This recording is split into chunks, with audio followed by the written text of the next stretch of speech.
go across the brain. And they connect up the different departments in the brain. You got motor departments, sensory, where you think, where you store memories. And there's the connectome without my head. It's a lot prettier by itself. Now that is a table bundle for speak what you see. Goes from the visual cortex to the language area. And right there, you got a normal one. And that's mine. I got a lot of extra branches. Maybe that's why when you put a keyword in, I get pictures. And at NASA today, I talked about, how I'm a visual thinker. Many of the people at NASA are mathematical thinkers. And we need the different kinds of minds to work together on things. I paid a price for that. I got less circuits for speak what you see, and that might explain the speech delay. Now, if you do work hard on therapy, the fibers that are left, you can increase the bandwidth of with therapy. Now, if the circuits are really severed, you're not going to fix that. But there's some fibers there, you can expand them. And there's my circuit for speak what you hear. I'm definitely not an auditory learner. Absolutely, definitely not. And this is a picture that a young person drew in age 9 in perspective. I was good at art, and everything was done to build up on my ability in art. Take the thing the kid is good at, build on it. If the kid likes trains, read about trains. Do mathematics with trains. Broaden it out, because we've got to start thinking about getting them ready for a career. I'm seeing too many kids graduating from high school that have never had a job. I had a lot of work experience before I graduated from high school. Lots and lots of it. I'm seeing too many kids that are not learning basic things like shopping. I was doing that at age 7. Okay. Academic skills tend to be uneven. And oftentimes there's not enough emphasis on the thing the kid's good at. The thing that you can turn into a career. Okay. This is a picture a young man sent to me to show how he thinks in pictures. See, everything I think about, it's a picture. I used to think everybody thought that way. But when I talked to NASA this morning, I said the first step you got to do is realize other people think differently. And as we went around and we looked at things, I could see some things from the visual thinking standpoint. And I got to go in this simulator of a capsule re-entry. And I'm laying on my back in this metal thing, and I'm looking at a video screen, and I can see the parachutes come out. And then just as you land, they cut the cords to the parachutes. And I go, what if that was done at the wrong time? You'll be dead. Really dead. And they said, you're asking really good questions. Because I'm seeing that that's a real critical control point. You don't want to have that cut at the wrong time. And here's a picture of one of my facilities. You see, when I design something, I can see it in my head. Now, one of the things I did to sell customers is I'd show my work. Drawings, pictures.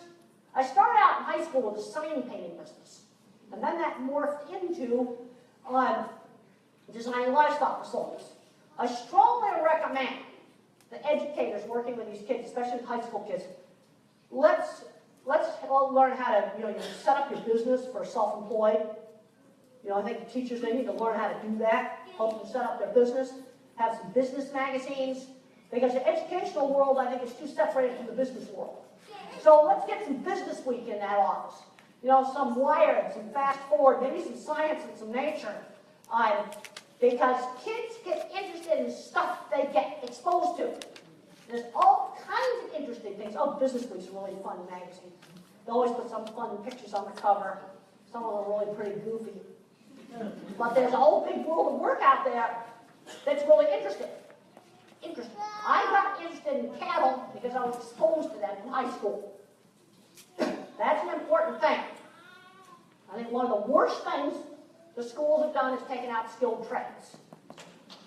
I'll tell you right now, robots aren't going to fix the busted stuff when it got flat. That's not going to get outsourced. And I worked with a lot of quirky millwrights that were saved by that welding class in high school. And today I'm pretty sure they'd be diagnosed on the spectrum.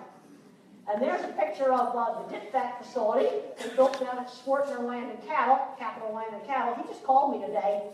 He wants to get the drawings so they can build a real one. This one wasn't built stout enough to actually use. So he asked me to send the drawings. My drawings from 1978. That makes me pretty happy. Starting my career in construction. And I'm finding how much construction affects how I think. You sell a job, then you design it, then you supervise its construction, and then you got to make it work. And construction is all about finishing jobs. And if a kid ends up in the basement playing video games when he should be working for NASA, that's not a very good outcome. And I'm not seeing these kids getting great jobs in the video game industry. That's not what's happening. We've got to get that under control. One bad thing I'm seeing is Dad may be an engineer, good job somewhere. Dad plays a lot of video games, but Dad goes to work every day and brings home a paycheck. Junior's not doing that.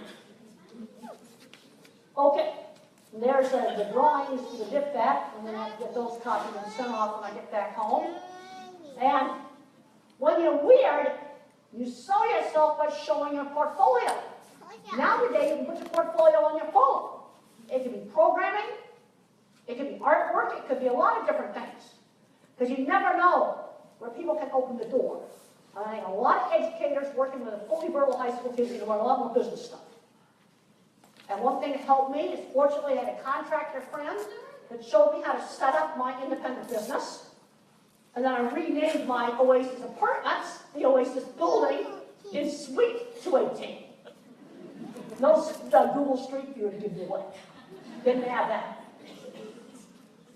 But I think a lot of teachers, they don't know enough about the business world. And I think that's something they need to learn more about. So let's get those business weeks and fortunes and wireds and fast forwards.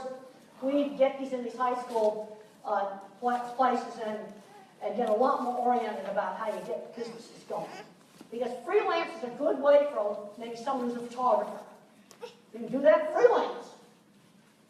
Okay, now I'm pressing the wrong button here again. There's another view of the drawings.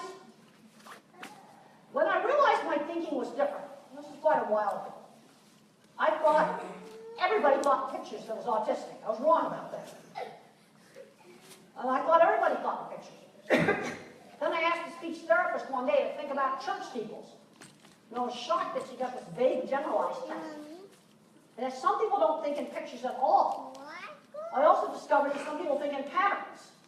So when I talked to NASA, the first thing we got to do is realize that people think differently. Take the iPhone. The artist made the interface. The engineers had to make the inside of that phone work. That's the different minds working together. And today I was looking at a robot that had a complicated hand with cords in it that worked the hand. So that's going to break. I'm going to have to fix that. So I'm already thinking about how I'd have to fix that. I better have a stiff piece of wire on the space station to rethread the cords back through it. I'm going to need that real bad. And then I'm getting thinking, how do I keep all the little finger bits from floating around the space station? Oh, I think some duct tape put over like this, put on the dining room table, and stick the finger bits on, and they're going to float around the space station. You see, I can see that. Because the thing is going to have to be fixed. It is going to break. Well, I found that I couldn't figure, I just was totally appalled when I found out why the Fukushima nuclear power plant burned up. Not a very good idea when you live next to the sea. Put your emergency cooling pump in the non-waterproof basement. I am not kidding. Simple, watertight doors. It would not have happened. But you know what I learned about the mathematician? They don't see it. I can't design a nuclear reactor. I can't do orbital mechanics. But some other things, I had to try on a moonwalk glove. That was very cool. And my nephew's got a friend that's making spacesuit gloves. I was telling one of the astronauts there how he was making the spacesuit gloves. Got really interested.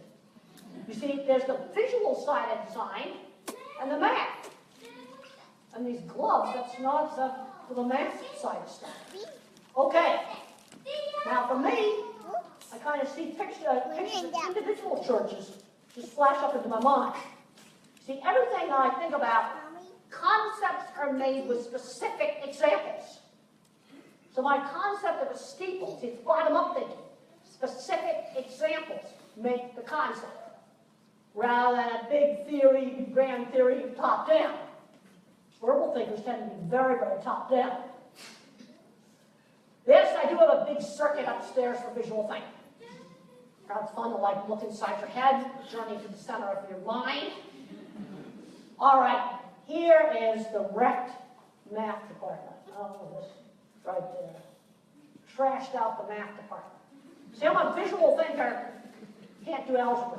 I'm seeing too many smart students getting screened out because they can't do algebra. So what saved me? Back in '67, when it was time to take college math, I was saved by finite math, probability, and statistics. A lot of kids that can't do algebra can do geometry. But I'm seeing kids when they're teaching them all this pre-algebra stuff, but when they get to college, they can't find the area of a circle. Yeah, I know how to do that. Volume of a tank, that sort of stuff. But I don't know how to do it. Just, practical math stuff. Now, a lot of kids with learning issues have a really bad working memory. So if they've got to do a task that involves a sequence, like clean up the McDonald's ice cream machine, take it apart, cleaning steps, reassemble steps, give them a pilot's checklist, bullet points of the steps, put it in your pocket. Mommy. And then that avoids the problem where they go, oh, I already showed him how to do the French fry machine 5 times, he doesn't seem to be able to remember. Give them a pilot's checklist. All right, one of my most important slides is different kinds of minds. I talk about this in my book on the autistic brain. I'm a photorealistic visual thinker, and I can't do algebra. Now, but I am thinking about taking that robot's hand apart, and I got duct tape on the dining room table, because I got to go to the space shuttle simulator. That was really, really super cool. So now I know what it looks like in there, like where you might actually work on this hand if you had to work on it. And I can't have the bits flying all around in there. And I can visualize that. I can make that in my mind. I can take that hand disassembled, put it on the table in the shuttle module. And then I've got to tie myself down so I'm not flipping all around and trying to work on it, because I wouldn't. Okay. Then you have the mathematical mind. That's the engineering mind. Thinks in patterns. Not a visual thinker. Often good at music. Sometimes these kids have trouble with reading. And you can get little kids in 4th grade that they need to get challenged with harder math. Introduce them to computer programming. But the other thing they got to learn is they got to learn how to do tasks other people want. When I did my first sign painting job, I did it for a beauty shop when I was about 16. I had to make a sign a beauty shop would want. You got to learn how to do tasks people want. And then you got the verbal facts mind, who knows everything about their favorite subject. Okay, try different teaching methods. Education gets way too hung up and we do phonics a whole word. Whole word didn't work for me. Phonics worked for me. Some other kids took the whole word. Math, try some of the old-fashioned math. I don't know what they're doing now. I don't understand what they're doing. These kids can't find the area of a circle, or they can't figure out how much carpet to put in the room. Use a variety of methods. I'm not saying throw the new methods away. But I saw a 3rd grade teacher get in trouble for teaching borrowing and subtraction. That is absolutely ridiculous. So I don't have any working memory. If I can't mark the paper, I'm in a lot of trouble. I'm not learning practical math. There's different ways you can do things. It's sort of like construction. We're building 2 new buildings on campus. A biology building and a chemistry building. One is a steel framework, the other has a concrete framework. Now you can tell the difference when they're building, but when they're done, you're not going to be able to tell the difference, because it doesn't matter. Concrete's a little bit slower, sort of like, they have some pros and cons, but basically, you're going to end up with 2 buildings that are really super nice. Okay, try using the Google image function to search for cool visual math things. You take these keywords right here and put them into Google for images. You can find websites that you're not going to find on regular Google. Really, really, really cool stuff. Just taking these words here, type them into Google images. Now to give you a glimpse into the mind of a mathematician. That praying mantis is made out of a single sheet of folded paper. And what you see in the background, that's the folding pattern. That's not my mind.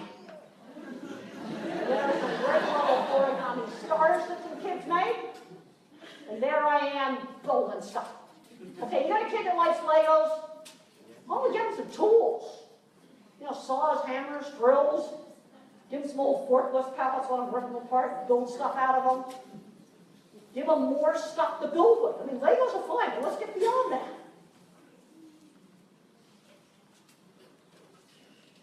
So how do I understand really abstract things? Like I had to learn the Lord's Prayer. So here's my picture for the power and the glory. I've got a rainbow, and down at the base of the rainbow, I've got an electric tower. That's the power and the glory. Here's another really important slide. I'm a bottom-up thinker. You learn concepts with specific examples. So how do you teach good and bad behavior? Let's say we're walking along and you find somebody's wallet and you go give it to the airport, lost and found. Okay, that's an example of good, honest behavior. I did that one time at an airport. The lady was very grateful. I found her wallet is in the bathroom and I turned it in. Okay, that's a specific example of good behavior. Now if I took the wallet, that would be bad, really bad behavior. Okay, now you can see here in this picture, this little kid's putting dogs and cats in the different boxes in his brain. See, that is the bottom-up thinking, and this kid sent me this picture. Bottom-up thinking, you put specific examples into categories. Play games with categories. You can have something that's red and rectangular. It might be in more than one category. You can take the dogs and sort them into different kinds of dogs. Big dogs, small dogs, ones that have blue eyes,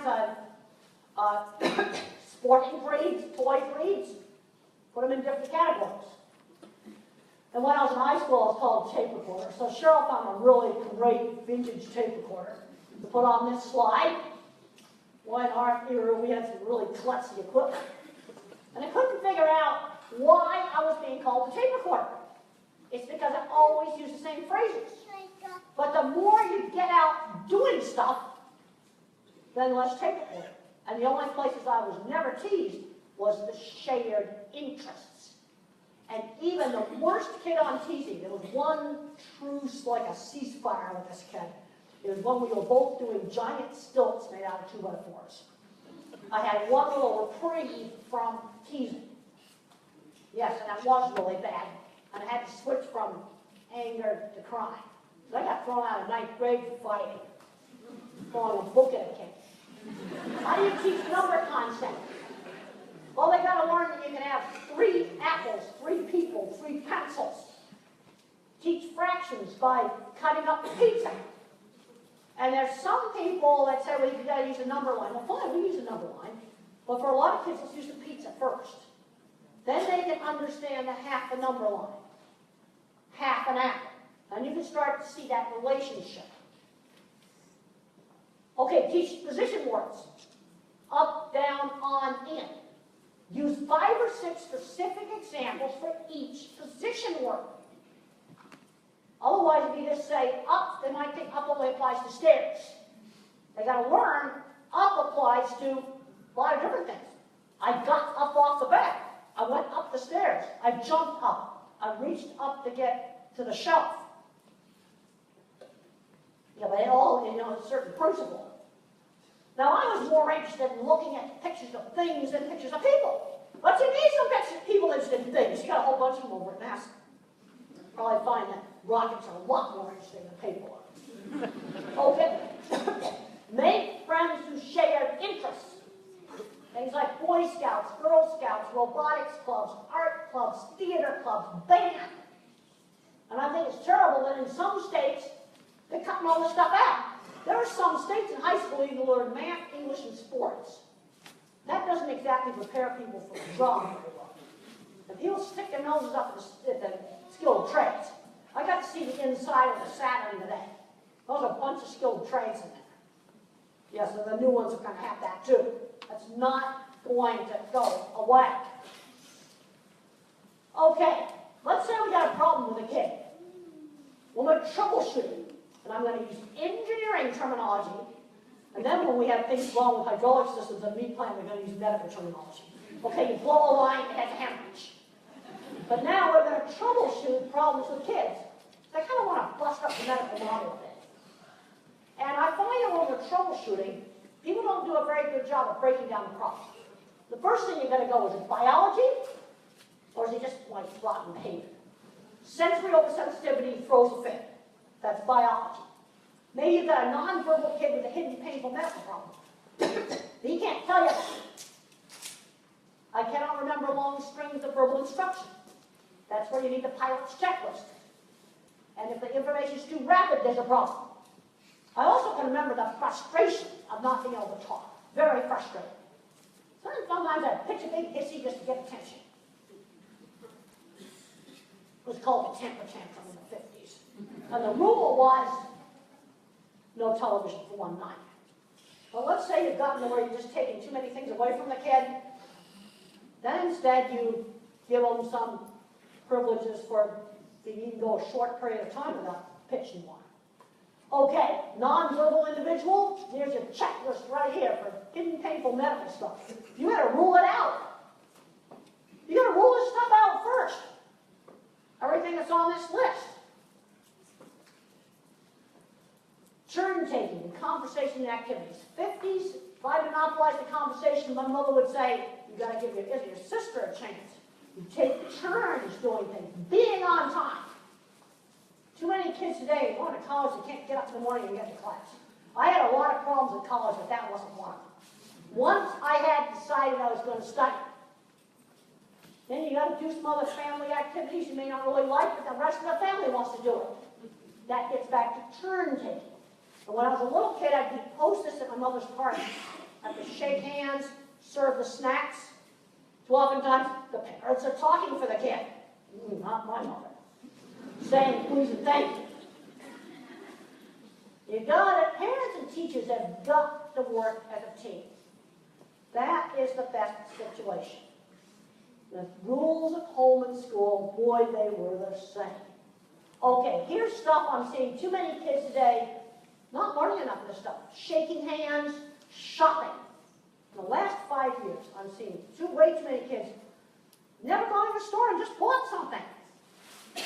I was roofing at 16, I'm not recommending that. But I was going to the grocery store and buy something. Ordering food in restaurants, I mean, these things were taught really young. Free play. In the 50s, mismanaged structured meals, had to behave, and then lots of free play in the time. Outside. Go outside and play, make up your own games. I would spend hours figuring out how to make some bird kites. I had to experiment to get it to work. Yeah, you make a mistake and then you just have to try something else. Now this is a JPL. Yes, you've got some people that are a bit eccentric here. Eccentric's okay. Filthy and slobby's not okay. And there's a scene in the movie where my boss slams down the deodorant and says, you stink user. That happened. And at that time I was upset, but I thank him now. Definitely thank him. And then how do people get into careers? A long-haired guy, theater major, switch to physics. Okay, it's okay for geeks to cry. Because when they shut down the space shuttle, they cried. I went to the saddest talk, it was in Huntsville, Alabama. And it was a high school career day, and a NASA space scientist got up there, and they were showing all these pictures of the shuttle, and it was just after it had been shut down, and he was crying, and I was too. You cry, you still have the job. You throw things, and they fire you for that. Okay. Yeah, they don't tolerate that. There was one NASA contractor, he got fired for pitching a briefcase down the corridor, and he lost the court case. Pitching a fit at NASA, that's like not acceptable. All right, here's a rule system I still live with. I figured this out in high school. If you want a civilized society, you can't be robbing banks and troublemaking. Really bad things. Don't do it. Then you have your courtesy rules. Please and thank you. Don't shove in line. Different in different countries. You got to teach these kids, like you're training them for a foreign country. Assume nothing. Then you have illegal but not bad, like how do we get out of the algebra requirement? How do we get out of some bureaucracy? Then you have the sins of the system you don't touch. For example, in this country, I'm allowed to criticize the government. Somewhere else, if I do that, I may disappear forever. And the thing about the sins of the system is they're different in every country. My squeezing machine, when I got into puberty, I started having horrendous problems with anxiety. And I talk about this in my book, Thinking in Pictures. And the squeeze machine helped me, but I found out in a brain scan study that my fear center was 3 times larger than normal. That is now controlled with antidepressant medication. Us visual thinkers tend to be the panic monsters. And even the non-autistic visual thinkers are panic monsters. I've worked with a lot of creative designers who are all on Prozac. Little dose of Prozac. And you got to use low doses. You get the dose too high, you get agitation and insomnia. It's got to be a low dose. And there's some interesting research now on adjuncts for depression. Folinic acid, not folic acid, folinic acid. Yes, and Amazon.com does sell it. From Kirkland Labs. And carnitine, it's stuff that's in meat. And that seems to be helpful. And if you want to see the evidence base, use Google Scholar. Type in autism and depression and folinic acid. Depression and meat. They're even finding things like Celebrex, an arthritis drug, helps on depression because it damps down inflammation. You know what else helps? Aspirin. But nobody wants to study that because I'm not going to make any money on that. Can't patent that. But damping down inflammation. Interesting stuff. Look it up yourself on Google Scholar. There's way too many heavy-duty drugs given out. But there's a lot of people with very high anxiety with a little touch of Prozac. Throw a label away, the doses are too high. It's a real low dose. You get too high a dose, they're going to be going manic. They'll be acting like they drank 55 cups of coffee and going crazy. There's a rear view of the squeezing machine. And there's a therapist working with pressure. Now, the thing about pressure, it helps some kids. It doesn't help everybody. This is the problem with the sensory stuff. A lot of people just say, well, it doesn't work. The problem is, under an autism label, you've got so many apples and oranges together where you have different kinds of sensory problems. Some kids respond to swinging, others don't. These are simple things you can try. Okay, there's a weighted vest. I go on to Google Scholar and I type in, find some papers that says it doesn't work. The problem is there's a subgroup where it does work. And it's going to work on a subgroup that's a pressure seeker. These are the kids that will rack themselves up. And you got to try it. It's like the best you can make them. Just try it. I think it's important to get these little kids that don't want to be touched, the like to be hugged. That's an easy one to fix. Just remember, deep pressure is common. You got the babies that don't want to be hugged? Well, swaddle it for 20 minutes. Old-fashioned thing people have been doing for thousands of years. So you just try it. Okay. Elementary school life skills training. Party hosted at my mother's party. Selling candy in the neighborhood. Shopping by myself. I got 50 cents a week for allowance. Yeah, I could buy 5 comic books for that. But if I wanted a 69-cent airplane, I had to save. That taught a really basic thing when I was 7 years old. My work experience. 13 years old, mother got me a sewing job. Just made it in the neighborhood.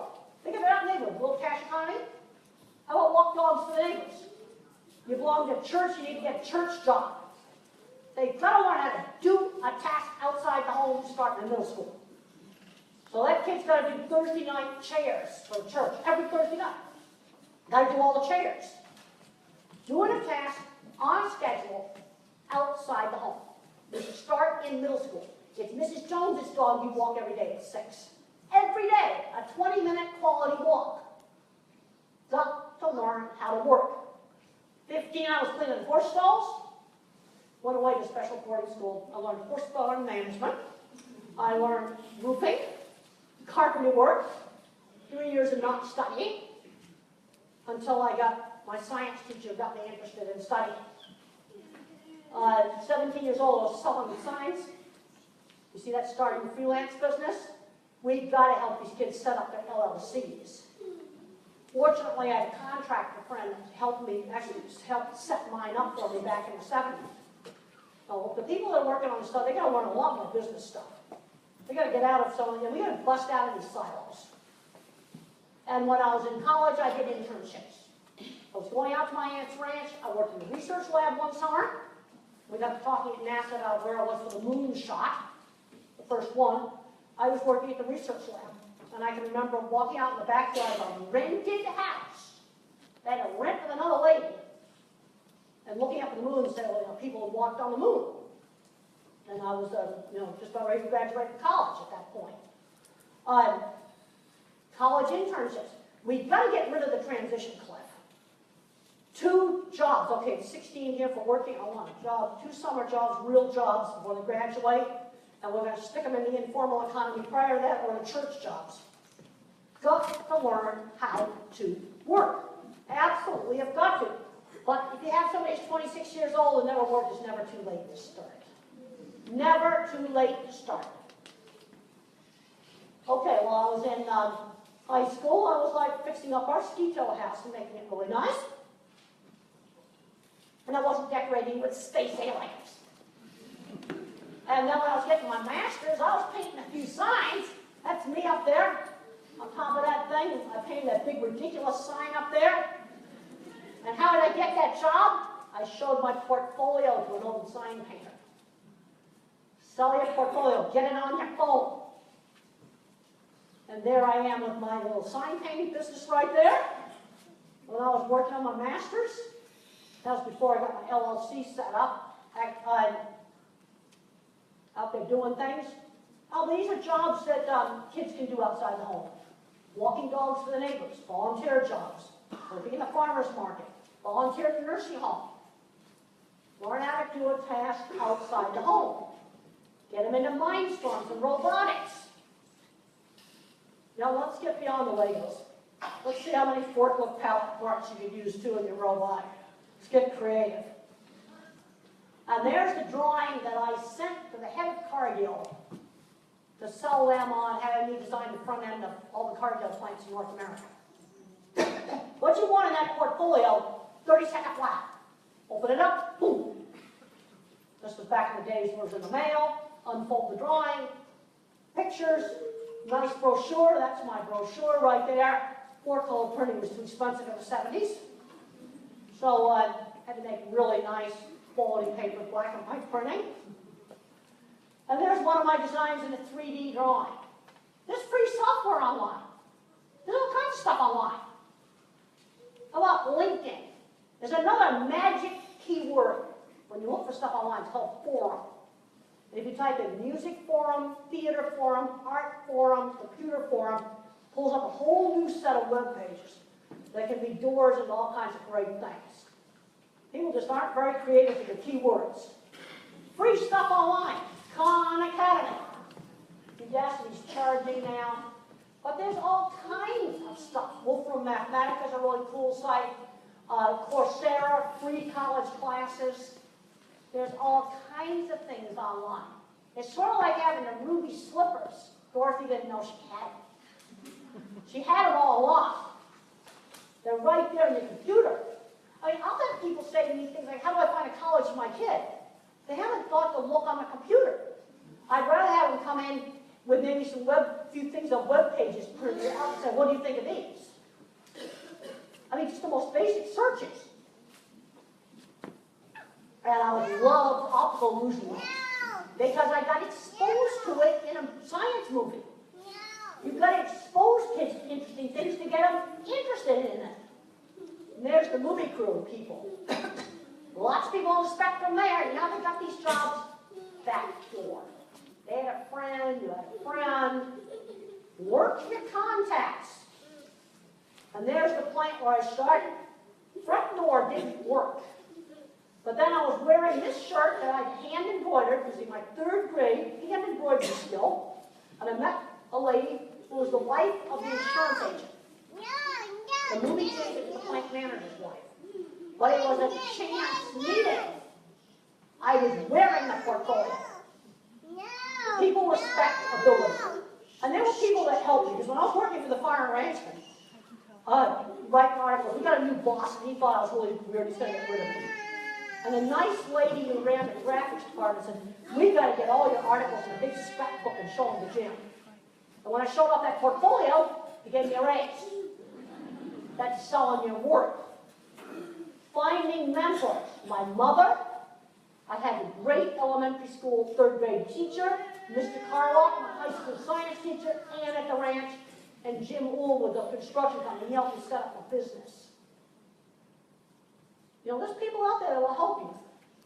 Okay, jobs for my kind of mind, the visual thinkers. We're the industrial designers. Remember, on the iPhone, the artist made the interface, the engineer makes the inside of the phone work. Here are all the jobs, auto mechanics. Huge shortage right now of diesel and auto mechanics. These jobs are not going to get outsourced. Skilled trades are not for everybody. But you're not going to find out unless you get the kid exposed to the skilled trade. How about setting up complicated big displays at conventions? Here are the engineering jobs. The more mathematical things. You know what I found? If you want to build a big Cargill plant or a big Tyson plant, who does it? Who designs it? The draftsman lays out all the complicated equipment. It's not the degreed engineering, it's the draftsman. Yeah, please don't put us in the corridor with the cable trays. I went to big tech place and that's what they did. Engineers got nice offices. Us, the visual things, we got crappy offices.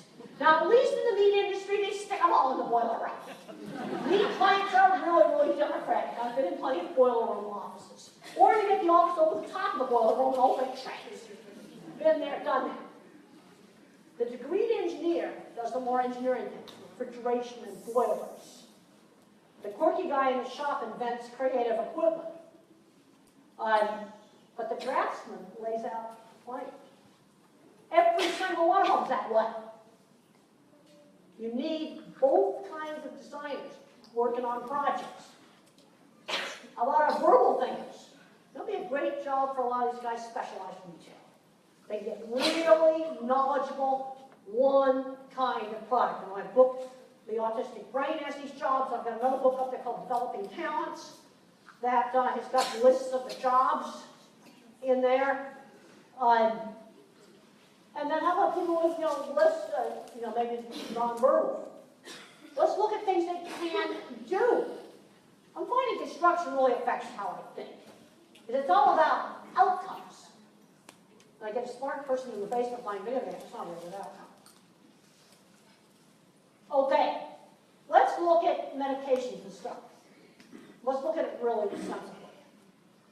Giving out antipsychotic drugs with bad side effects to 3-year-olds is a very bad idea. Very bad risk-benefit ratio.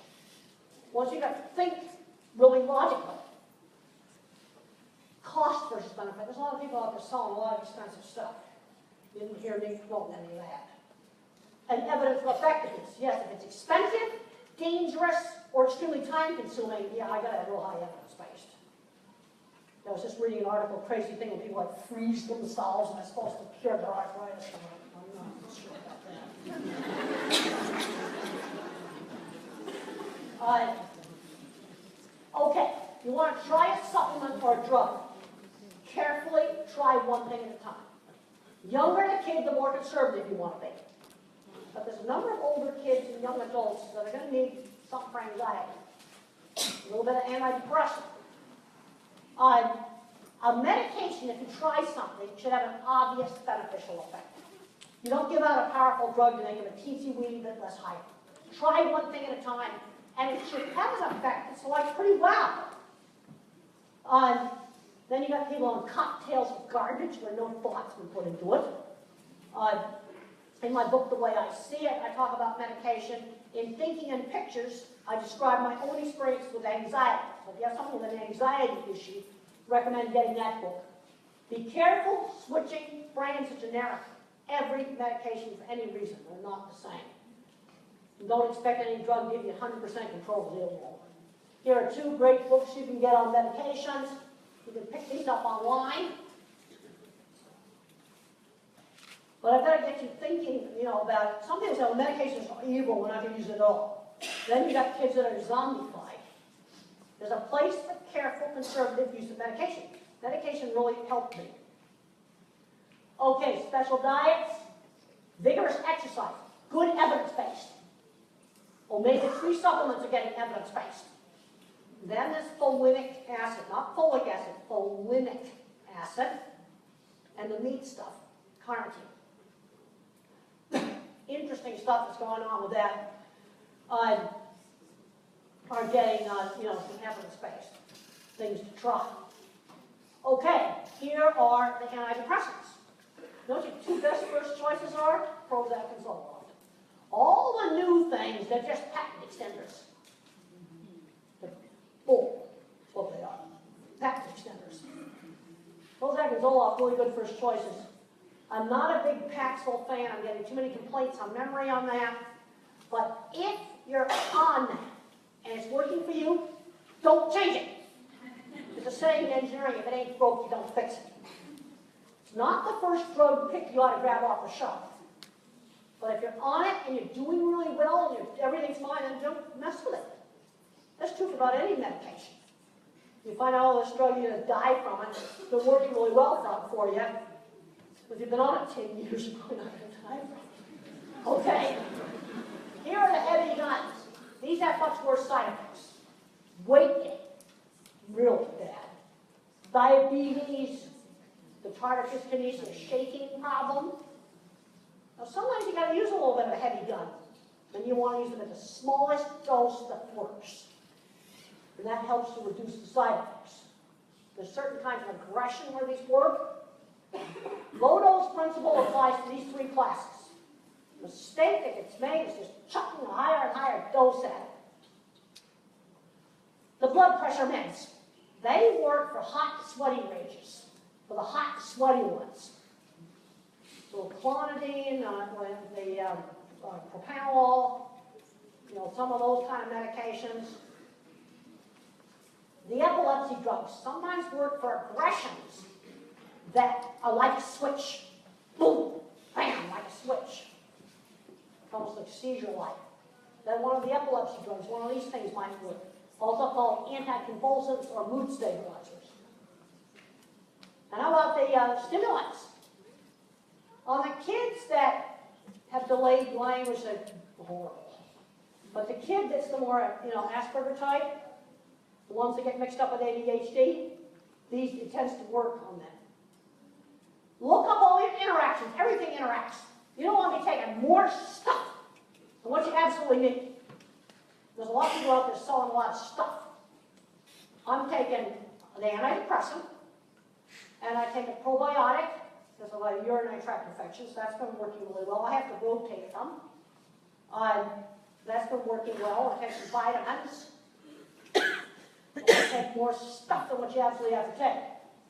Let's just look at my genetics, very typical. Father's side, 4th generation of bankers. My grandfather, on my mother's side, MIT-trained engineer, co-inventor of the autopilot for airplanes. Anxiety and depression, both sides. Visual thinking on the mother's side. Food allergies on my dad's side. Mother's side, a lot of intellectual giftedness. You see, a brain can be more thinking, or a brain can be more social-emotional. When does it become autism? There's no black and white, black and white. It's just that simple. And here's a book about famous scientists and musicians that are probably on the autism spectrum. All right, now, time to do some questions. I'm going to pick somebody, and then I'll stick around for a while and sign books and talk to people. I always like to do that. Okay, I'm going to pick somebody. Somebody's going to get their hand up. Okay, right there. 2 children. How old are they? 6 and 7. Are they talking yet? Good.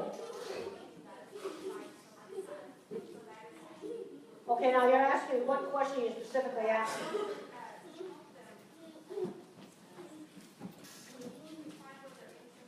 Well, on a 6 or 7, a 7-year-old, that's pretty young, are they good at drawing? You know, what kind of thinker the kid is, that often shows up around 3rd grade. The visual thinkers do art. The little mathematicians like math stuff, both of those kinds like Legos, and the word thinkers can care less about Legos or art. They're a little bit young still. What are they interested in? She likes to sing? All right, well, let's teach her a lot of singing, a lot of different things. What you want to take is broaden it out. You want to broaden it out so it's less fixing. Singing different kinds of songs. Some of these kids are musically gifted. Okay, right there. Dr. Grandin, I have 4 boys. 2 of them have different spectrum. Yeah. My 5-year-old uses a lot of clapping and stimming. Well, lots of, yeah, that's normal in autism. But it's the teacher starting to have issues. Is he talking? He just started this year, actually. He just started forming sentences. Well, the other thing you always want to look at, is he making progress? Yes. And the little kids you absolutely got to control the zoning out on screens. I want to really, really limit the screens. And spending a lot of time doing things with people, talking, don't give them time to use their words, don't talk for them. Turn-taking, a lot of turn-taking activities. They need to be interacting with people. He's in kindergarten. His teacher was just worried that a lot of the stimming and clapping that he does, sometimes it's distraction. Well, what you want to try to do with the flapping is sometimes you don't do it. And then you can have a flapping break out in the hall, and then you come back in and don't do it. I wasn't allowed to do it at meals, but I had some times after lunch I was allowed to do it. Some of these kids are going to need sensory breaks. See, it's very variable. But they need to learn that there's some places where we just don't do it. Okay?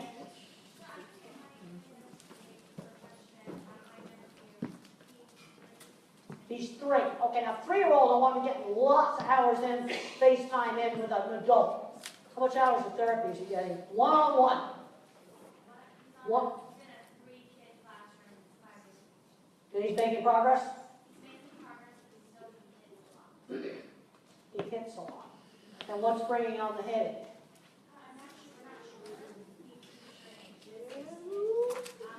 Try to reward him if he goes 2 seconds without doing it. And then, as I said, then you reward him for going 30 seconds without doing it, not a minute without doing it. What does he like? What's rewarding to him?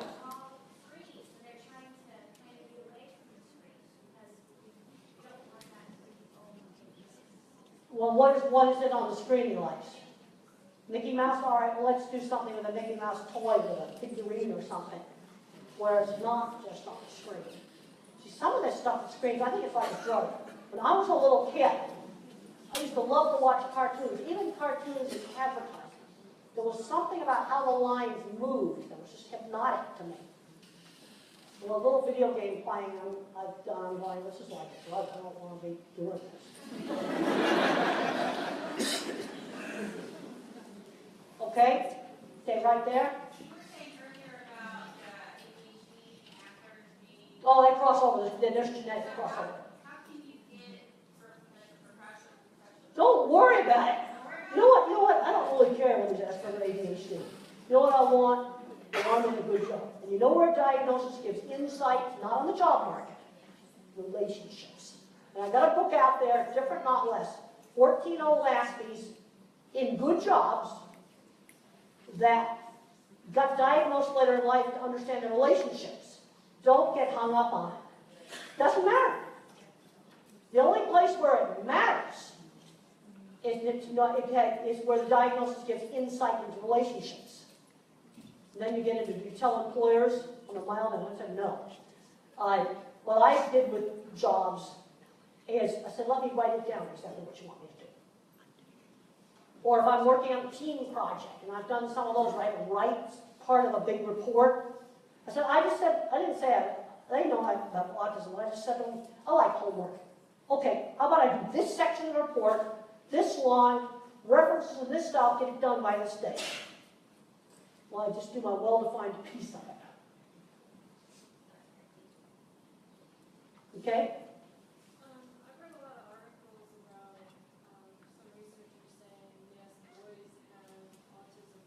Okay, boys have it more than girls. You know what, there's a point where you just can't worry about it.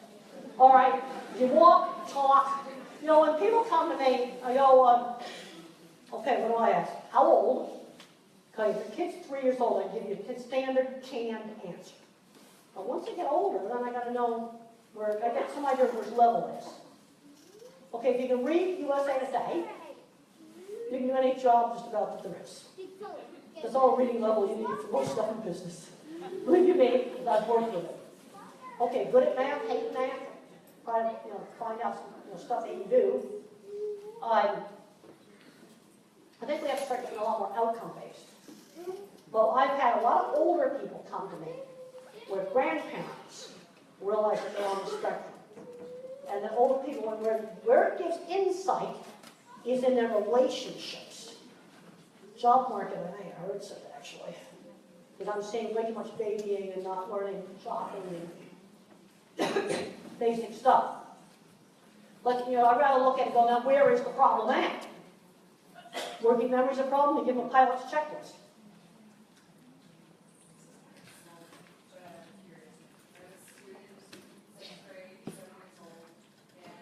Sixth grade, 7 years old. I got to repeat it for everybody else. Second grade, 7 years old, and he's tactile.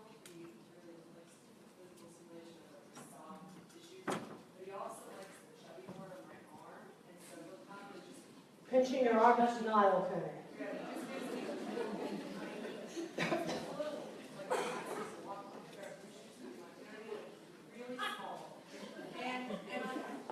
Now does it doesn't, just don't let that escalate. right. Just poking your arm, yeah. I want to know because what's happened is I feel like I don't want to say no, but he's showing this it's a caring thing too, and he likes that fish part.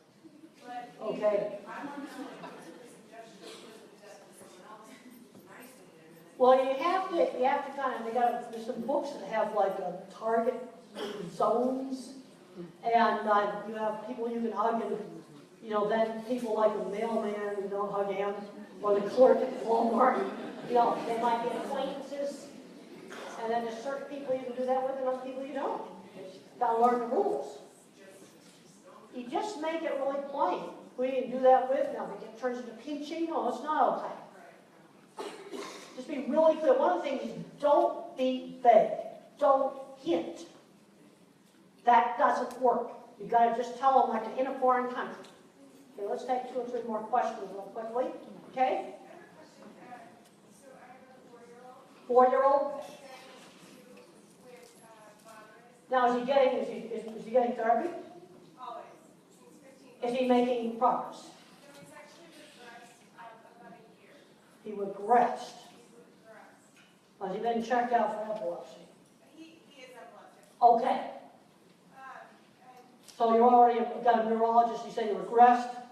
Your little kid under age 4, and he's been the neurologist working with you now. he's 4 now. Diagnosed right at 2. Diagnosed. And some of that regression is epileptic type stuff.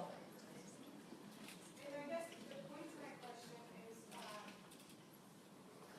when do you say this is the skill base, or these are the cognitive?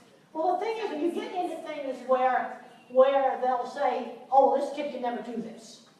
And then there's a point where you might be just overloading the sensory system with the therapy. That's not working. You drive them into sensory overload. That's not going to work. Well, you always have to look at when you're doing therapy, am I getting progress? Then there's a point where you're beating your head against the wall. I'm not saying you should totally give up, but you may want to try some other different approach to teaching them things. I'd recommend getting that Tito, how can I talk if my lips don't move? Because he describes having to learn how to put a t-shirt on. And if his mother just yanked it over his head and shoved his hands in, he couldn't feel the sequence. So he spent 5 whole minutes pulling the shirt extremely slowly over his head. And then very slowly through the arms. Then he could feel how the shirt worked.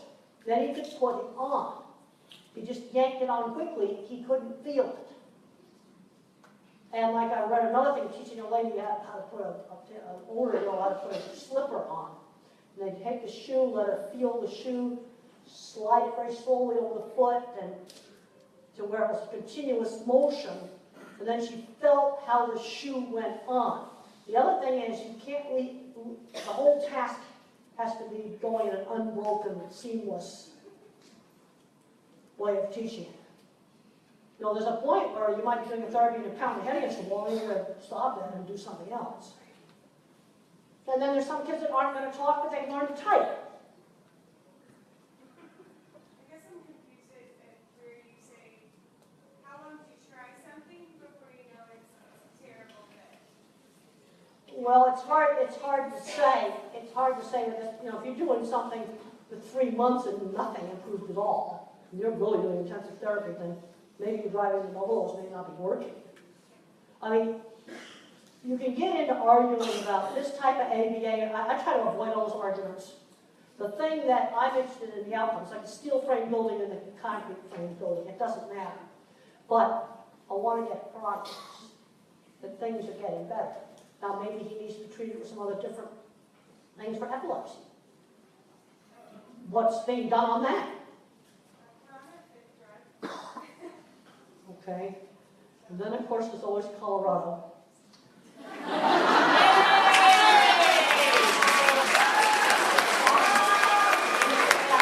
it sometimes works. But the thing is, epilepsy was causing a lot of that aggression. Okay, right here. How old is your son? He's 6.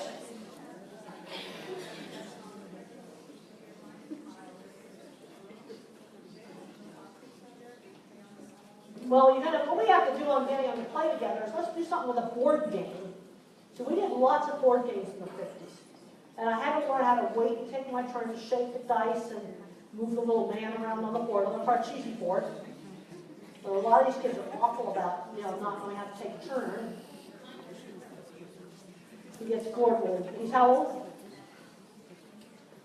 And, you know, you've got to start looking at what they, you know, they can do. A lot of them get tired really quickly because of the sensory overload. If you teach him hard things when he's not tired. Teach him difficult stuff in the morning and when they're fresh in the morning. Okay, right, okay, 2 more quick ones. Well, there's a point where you can force it to the point where it just gets stupid. I mean, we've got to be looking at, you know, functionality. Well, you want to try to encourage it.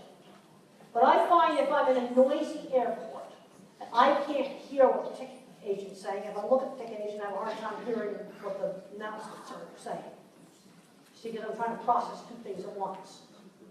Okay, one more right there, and then we're going to go to the book table. Okay? 2 years old? I hope you're getting lots of hours of therapy right now. I can give you a canned answer for 2-year-olds. That's where things can be the same. Well, it's typical to do a lot of the sensory things. I hope you're getting some OT.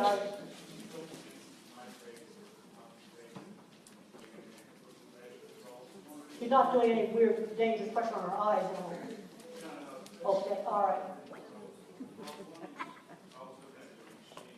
Well, for a little kid, you can, the machine's expensive, but you can just do pressure with simple things.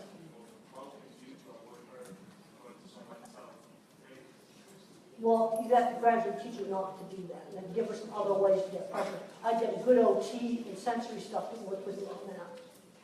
All right, so I'm going to end it now, and I just want to thank everybody for coming.